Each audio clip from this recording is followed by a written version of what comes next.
had enough. Clapping for herself. That last part was on brand. Why would you do that? That's not necessary. Imagine grinding for months on your big comeback, planning every photo, every headline, every move. And the only thing people remember is that you got announced like royalty in someone's living room. Seriously? Who does that? That's basically what just went down with Meghan Markle, and the reaction online was instant chaos. Her Harper's Bazaar cover story was clearly meant to flip the narrative. New photos, new vibe, new chapter energy. The kind of glossy feature that screams, I'm still here, I'm still important, I'm still winning. It was supposed to feel powerful and polished, like she's stepping into a fresh era with confidence and control. But instead, the whole thing got dragged across the internet and picked apart piece by piece, turning into one of the most mocked interviews from her post-royal life so far. The focus completely shifted from her message to the awkward moments people couldn't stop talking about. The photos themselves already had people confused. Meghan was posed in heavy, dramatic setups, sitting on the floor, hugging herself, staring into the camera with this distant look, wrapped in oversized coats like she was starring in some intense art house film. That in their cover feature, they actually screw you over in such dramatic fashion that you may end up being stripped of your royal title. The styling wasn't bright or empowering. It felt tense, almost forced, like someone trying super hard to look deep and emotional, but missing the mark just enough for people to notice. And that's where the energy started to feel off. Instead of coming across natural or confident, the mood looked overplanned, almost stiff, like every pose had been analyzed 10 times before the camera even clicked. Viewers weren't connecting with it emotionally, and once that happens, the internet starts asking questions fast. Then came the writing, and that's where things really took a turn. The journalist described Meghan in language that sounded almost ceremonial, like she was still operating inside some royal spotlight instead of just having lunch in New York. Every detail was framed like symbolism, every quote felt elevated, almost theatrical. It read less like a casual interview and more like a movie script trying to build a larger-than-life character. And then, one tiny moment dropped into the story that changed everything. Halfway through the article, the writer casually mentioned Meghan arriving at a friend's townhouse in New York. Normal setting, normal day, nothing fancy on the surface. But what happened next is what made people pause. As she walked in, the house manager reportedly announced her out loud as Meghan, Duchess of Sussex. Not at a gala, not at a ceremony, not in front of a crowd, just inside a private home with only a few people there. No cameras, no big audience, just a quiet room and a formal introduction that felt wildly out of place. That single detail flipped the entire public reaction. Suddenly, the dramatic photos and poetic writing weren't just artistic choices. They became evidence, at least in the eyes of critics, that she still holds tightly to the royal identity she once stepped away from. The contrast felt huge to people watching from the outside. She had stepped back from official duties, talked about wanting independence, moved across the ocean to build a different life. Yet here was this moment that looked, to some readers, like the old status still mattered a lot. And once that perception landed online, it spread fast. Nobody was debating her projects or the causes she mentioned anymore. The conversation turned into one blunt question repeated everywhere. Who gets announced like that in someone's living room? That detail traveled way further than anything inspirational in the interview ever could. The magazine likely thought they were presenting her as thoughtful, glamorous, and strong. It is really hard with her and her, I would say, lack of brand. It sounds fake. Instead, many readers felt they'd just seen proof that the royal connection was still front and center, whether intentional or not. And perception is everything when you're living in the public eye. Then the situation escalated even more once Candace Owens noticed the story. Because when she reacted, she didn't treat it like a normal celebrity profile. She treated it like evidence for a bigger argument she's been making for years. On her show, Candace did exactly what people expected. She went straight in with her unfiltered take, turning an already awkward feature into a full-blown viral moment. She went straight for the most awkward moment and tore into it without hesitation. That living room introduction, Meghan, Duchess of Sussex, instantly became her main talking point, and she treated it like undeniable proof that Meghan Markle is still holding on to the royal image long after stepping away from official duties. The argument was blunt and easy to understand. If you said you wanted a normal life, why keep the grand title energy in a private house in New York? No red carpet, no ceremony, no formal event, just a friend's townhouse with a few people inside. Yet the introduction sounded like something out of a palace reception line, and that contrast is what critics latched onto immediately. To them, it wasn't just uncomfortable. It looked performative, like someone trying to keep a certain status alive no matter the setting. Candace Owens also went after the tone of the interview itself. The dramatic photos, the poetic descriptions, the heavy emotional language. She argued that it all felt exaggerated, like a carefully staged sympathy narrative instead of an authentic conversation. According to her, Meghan was once again being presented as the deeply misunderstood figure, the person carrying more emotional weight than everyone around her, constantly on some personal healing journey while facing invisible struggles. Her audience already knows she doesn't soften her opinions. She doesn't dance around topics or try to cushion her words. So when she described the feature as self-focused and disconnected from everyday reality, the reaction was loud and immediate. In a time when many people are stressed about bills, work, and basic life pressures, hearing someone wealthy talk about how difficult it is to be misunderstood while posing in luxury fashion didn't land the way the magazine probably intended. But the point that really hit hard was consistency. Meghan has said multiple times that stepping away from royal life was about freedom. Freedom to speak openly, freedom from titles, freedom from constant expectations. Yet critics keep noticing that the title still appears everywhere. Duchess of Sussex on covers, Duchess of Sussex in interviews, Duchess of Sussex announced in a living room. That pattern became the center of the debate. Candace summed it up in a way that spread fast online. You can't position yourself as someone hurt by an institution while still benefiting from the recognition connected to it. Whether people agreed or not, that statement triggered huge discussion. Clips of her reaction moved quickly across social media, and comment sections filled up with viewers saying they had noticed the same detail in the Harper's Bazaar article. Some even admitted they missed the announcement line at first, but once it was pointed out, they couldn't stop thinking about it. Suddenly, the entire interview looked different to them. What was meant to feel like a strong comeback started to look, in their eyes, like another attempt to carefully manage public perception without fully recognizing how certain choices might appear. What Meghan likely needed from that feature was a reset, something grounded, mature, and self-aware that could shift the narrative. Instead, the situation turned into a viral moment where critics felt validated, saying, "See? Nothing changed." And once that idea started spreading, the conversation grew bigger than one article. It turned into a wider question about whether her public image still matches how she actually presents herself today. After Candace's reaction dropped, the story moved from mildly awkward to full-blown controversy territory. People weren't just disagreeing anymore. Many were openly laughing at the situation, repeating the same question again and again with disbelief. It makes you sound like really kind of into yourself in a way. It's her trying to look glamorous and dewy. The big eyes, the hand on her chin, the slow head turn. Oh, on the couch, on the settee, with the silk dress, staring into the camera. Who gets announced in a private house? That question exploded everywhere once people read that moment, and it refused to go away. Why is she acting like she's still in the monarchy? Became the follow-up people kept repeating online. That one tiny detail, the Duchess introduction in a New York living room, turned into the symbol of the entire situation. It didn't matter how polished the quotes were or how artistic the photos looked, because for many viewers, that single line told them everything they thought they needed to know. The perception quickly formed. She may have stepped away from royal duties, but the royal role never really left her identity. And timing made it even worse. Right when this Harper's Bazaar feature was supposed to feel like a major comeback moment, Catherine, Princess of Wales, was out doing public appearances that looked calm, simple, and natural. No dramatic lighting, no theatrical introductions, just polished events, smiles, conversations with people, and a relaxed presence that translated easily on social media. When images of both women started circulating side by side online, the contrast looked intense to critics. On one side, Catherine appearing comfortable and approachable. On the other, Meghan Markle posed in heavy styling, serious expressions, and being formally announced in someone's home. People started saying it openly. One looked real, the other looked staged. And once that narrative took hold, the criticism got sharper fast.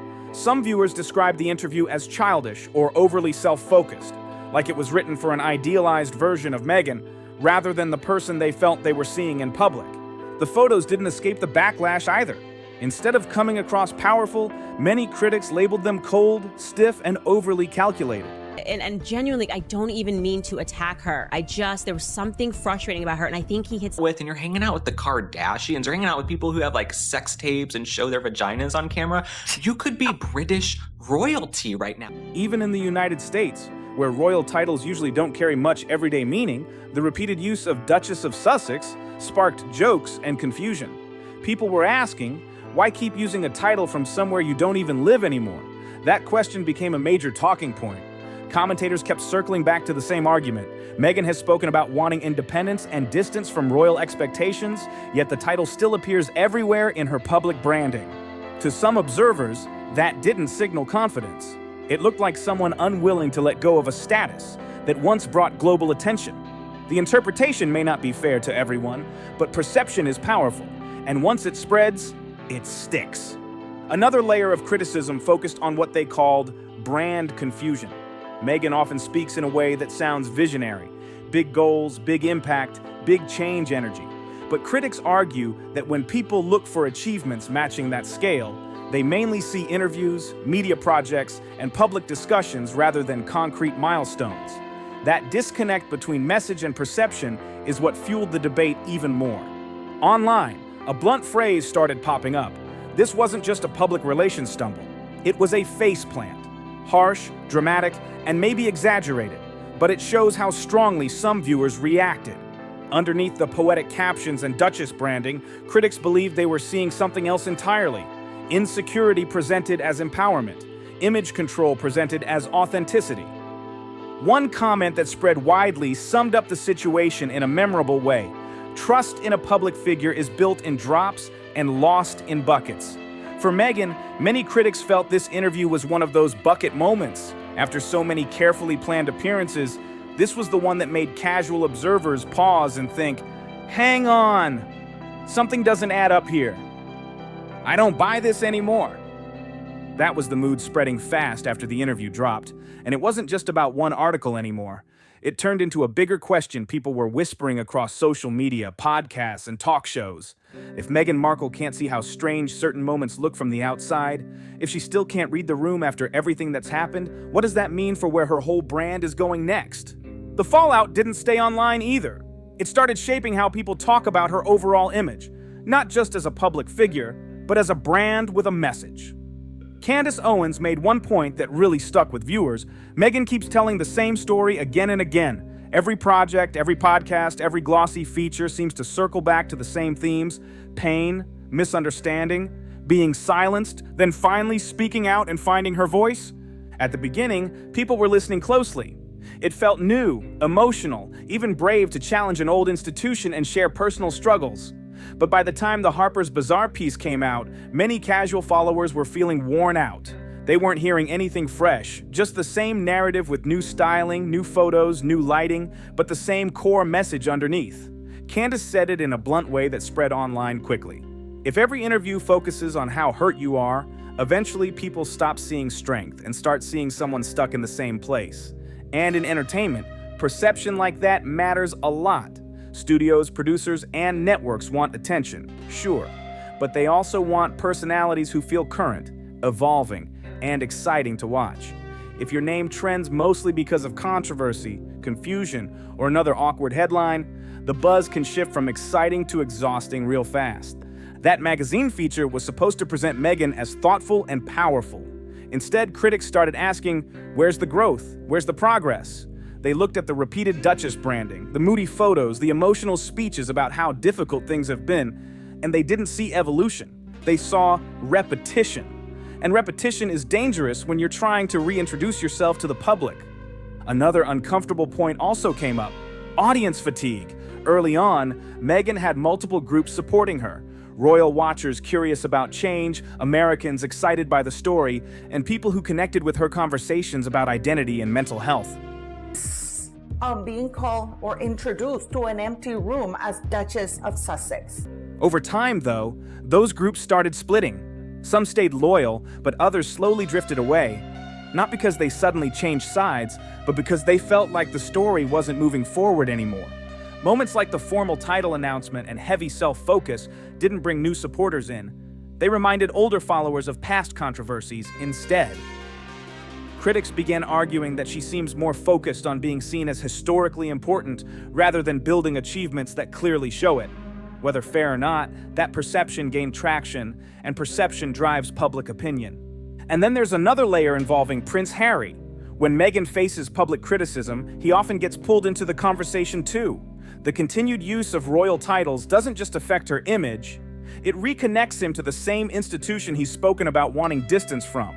Every headline mentioning Duchess of Sussex reminds audiences that he's still a prince tied to that world, no matter how far away they live now.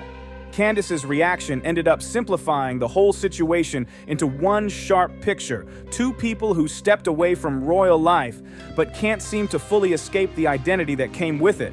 But she can't stop acting like she's still on the palace balcony. Fair or not, that's exactly how it landed with the public, and that's why the Harper's Bazaar interview became such a big deal. It wasn't just a feature that missed the mark. It was the moment when the gap between Meghan Markle's words and actions became so obvious that even casual viewers could see it and laugh. From there, the question isn't just, why did this interview flop? It's, what happens to her entire brand if this keeps happening? Because this wasn't a minor slip-up, it was a warning. That feature showed something Meghan probably didn't intend to reveal. She still thinks like a duchess, even in a world that's moved on. That tiny line about being announced in someone's house echoed louder than any of her carefully crafted quotes.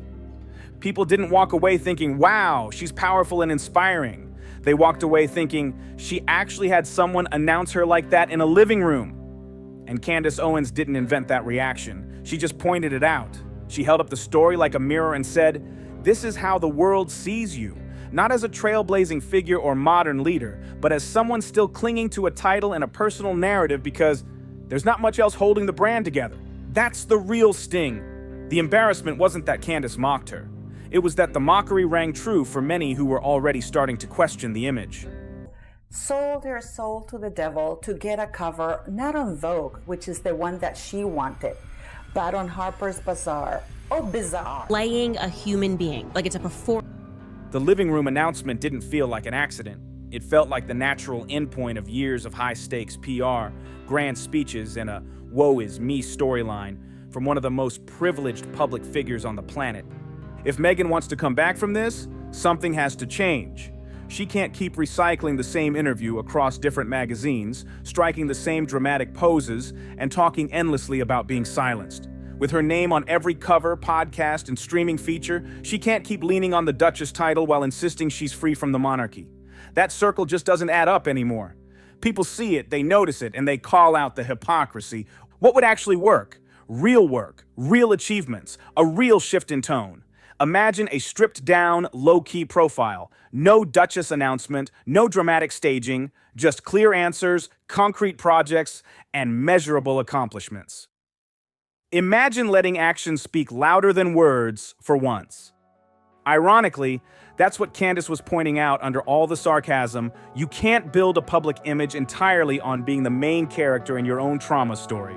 At some point, you have to step out of that spotlight and prove you're more than the title printed under your name. Right now, though, Meghan seems stuck every time she tries to control the narrative. She wraps it around herself like a rope. Every effort at dignity or authority ends with another meme, another eye roll, another viral clip of someone like Candace tearing the moment apart, and millions quietly nodding along. The Harper's Bazaar interview could have been the reset she needed. Instead, it became a turning point, the moment many viewers stopped giving her the benefit of the doubt. And from now on, every introduction using that Duchess title will bring back memories of that living room scene. The laughter, the dragging, and the critique. People won't just remember Meghan, Duchess of Sussex. They'll remember the woman who wanted so badly to be treated like royalty that she forgot how ordinary people actually see her now. If you watch this and have thoughts, drop them in the comments below. If this breakdown made you see things differently, hit subscribe and stay locked in for more deep dives like this. Don't forget to like the video and share it with someone who needs to see it.